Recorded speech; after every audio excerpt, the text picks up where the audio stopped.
यानंतर एक महत्त्वाची बातमी, स्नेहल जगताप आता थोड्याच वेळात अजित पवारांच्या राष्ट्रवादीत प्रवेश करणार आहेत। उपमुख्यमंत्री अजित पवारांच्या उपस्थितीत हा पक्ष प्रवेश पार पडणार आहे। त्यासाठी या ठिकाणी सगळे नेते उपस्थित असतील। तर ठाकरेंसंदर्भात आदर आहे, मात्र स्थानिक नेतृत्वानं त्रास दिला असं यावेळी स्नेहल जगताप म्हणाले।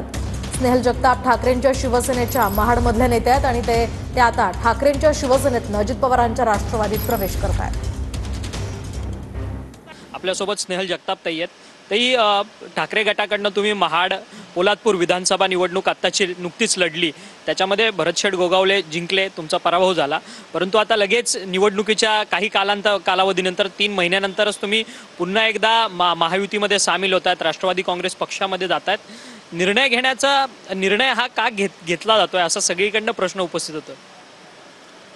आपल्याला माहिती आहे की जी विधानसभा निवडणूक पार पडली त्याच्यामध्ये मी शिवसेना उद्धव बाळासाहेब ठाकरे पक्षाकडून उमेदवारी लढवली।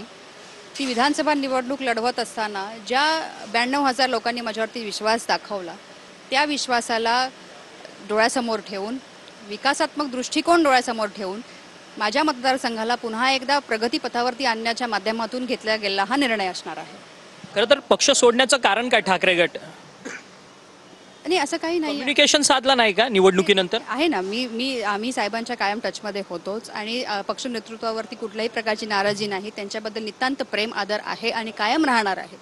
पण ज्या पद्धतीचं स्थानिक नेतृत्वानी आणि की जे नेते आहेत त्यांच्या माध्यमातून जो त्रास झालेला आहे तो निश्चितपणानं कुठेही आम्ही ते लांब करू शकत नाही। सिद्धेश नाईकसह अक्षय मंकणी।